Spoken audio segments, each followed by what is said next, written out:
Hello అండి, welcome to my channel. నేను మీ కవిత. ఈరోజు ఇంట్లోనే టూటీ ఫ్రూటీ చాలా ఈజీగా ఎలా తయారు చేసుకోవాలో చూపిస్తానండి. జనరల్గా మనం వాటర్ మిలన్ తినేసి వాటి తొక్కలను పడేస్తూ ఉంటామండి, కానీ వాటితో కూడా మనం టూటీ ఫ్రూటీ ప్రిపేర్ చేసుకోవచ్చండి. తొక్క లోపల ఉన్న వాటర్ కంటెంట్ మొత్తం తీసేయాలండి. అలాగే పైన గ్రీన్ కలర్లో ఉన్నది కూడా తీసేయాలి. ఈ విధంగా చాకుతో పైన తొక్కనంతా తీసేయాలండి.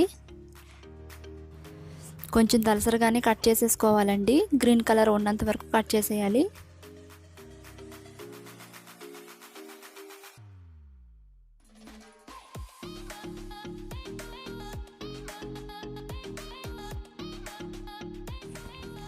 అలాగే లోన కూడా వాటర్ కంటెంట్ ఉన్నంత వరకు కట్ చేసేయాలండి.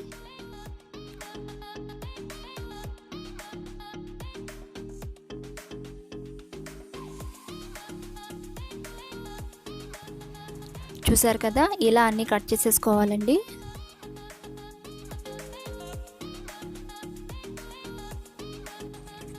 నెక్స్ట్ వీటిని చిన్న చిన్న ముక్కలుగా కట్ చేసుకోవాలండి. ఈ విధంగా మనం ఎంత ప్రిపేర్ చేసుకోవాలనుకుంటున్నామో ముక్కలన్నిటిని చిన్న చిన్న ముక్కలుగా ఇలా కట్ చేసేసుకోవాలండి.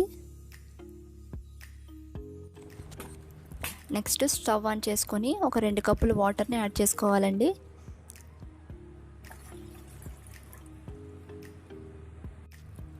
వాటర్ కాస్త వేడయ్యాక మనం కట్ చేసుకున్న ముక్కల్ని అందులో వేసుకోవాలి. వీటిని కంప్లీట్గా బాయిల్ చేయని అవసరం లేదండి, హాఫ్ బాయిల్ చేసుకుంటే సరిపోతుంది. ముక్కలు ఉడికిపోయామండి. ఇప్పుడు స్టవ్ ఆఫ్ చేసుకోవాలి. నెక్స్ట్ అదే ప్యాన్లో ఒక హాఫ్ కప్ షుగర్ యాడ్ చేసుకోవాలి. అలాగే అందులో ఒక హాఫ్ కప్ వాటర్ యాడ్ చేసుకోవాలండి. షుగర్ మొత్తం కరిగిపోయే వరకు కలుపుకోవాలండి.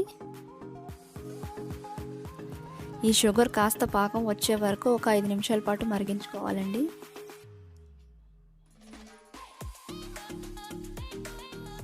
తర్వాత ఉడికించిన ముక్కలను అందులో వేసుకోవాలండి.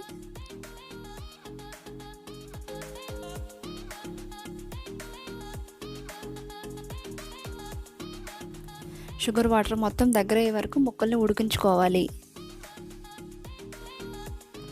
షుగర్ వాటర్ దగ్గర అయిపోయిందండి. ఇప్పుడు స్టవ్ ఆఫ్ చేసేయాలి. నెక్స్ట్ వీటిని ఒక 3 బౌల్స్లో డివైడ్ చేసుకున్నానండి. నేను 3 ఫుడ్ కలర్స్ని యూజ్ చేస్తున్నానండి, రెడ్, గ్రీన్, yellow.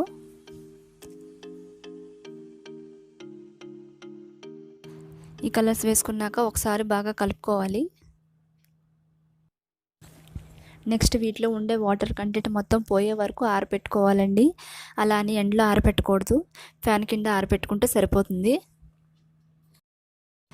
వాటర్ మెలన్తోనే కాకుండా బొప్పాయికాయతో కూడా ఈ టూటీ ఫ్రూటీని మనం ప్రిపేర్ చేసుకోవచ్చండి.